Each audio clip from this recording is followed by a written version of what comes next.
তখন আমার নিঃস্ব করে দিছে, আমার বাবা মার থেকেও সব নাই, আমার সব দিয়ে নিঃস্ব করে ওই আছে আমার সাইডা দিছে রাস্তায়, সাইডা দিয়ে ওর বাবা ওর ফোন দিয়ে আর লুকিয়ে রাখছে।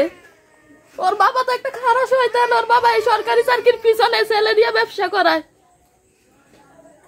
মেয়েদের থেকে স্বর্ণ গয়না লুটে টাকা পয়সা লুটে নেওয়া হয় না, এরপরে ছেলেরা ইডি করে দেয়। ওর বাবা আমার হুমকি দিছে, কয় যে মামলা করতে, মামলা করে হে দরকার মামলাতে 20 লাখ টাকা খরচা করবো, তারপরে আমার কোনো ই করবো না, হে যা করার দরকার করালো তুমি। ওর বাবা আমার এটা বলছে। আপনি যে বাড়ির বউ হয়ে আছেন, ওরা থেকে ঘরে নাই, যে ঘরে তালা দেওয়া, ওনারা লুকিয়ে আছে এই ঘরে, এই বাড়িতে লুকিয়ে আছে, হ্যাঁ এই বাড়িতে লুকিয়ে আছে, তার মেয়ে আছে। আমি আসার পরে তার মেয়ে আমাকে বলে বাইরন নাকি লিগে এই বাড়ি থেকে বাইরন, আমাদের সাথে কোনো সম্পর্ক নাই আপনার, এইভাবে অপমান করছে। মানে মহিলা কোনো কথা বলবে না? না, উনি কোনো কথা বলবে না, উনি কথা বলে তো আপনাদের সামনে আসতো।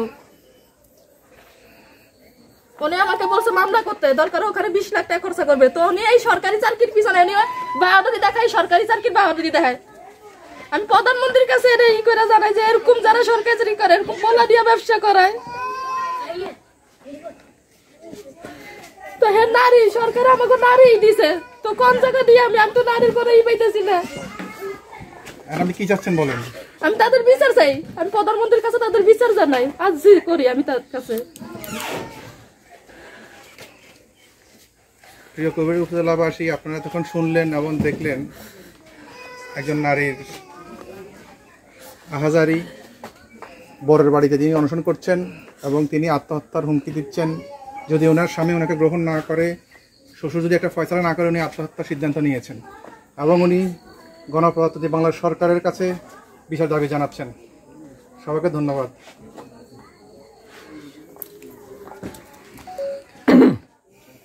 তুই মাইয়া লইয়া থাকস নাই, তুই তোর মুখে তুই স্বীকার করতো।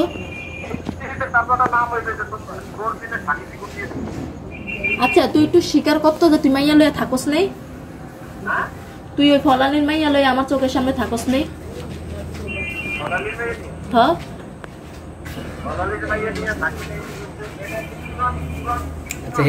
পুরান কথক তুই এমনি থাকছিস কিনা এটা ভাই।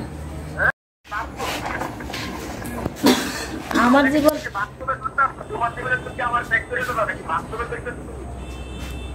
এটা কি মানুষের অবাস্তবিক কিছু? আচ্ছা তুই আমার 7 বছর ধরে জ্বালাস না, এটা কো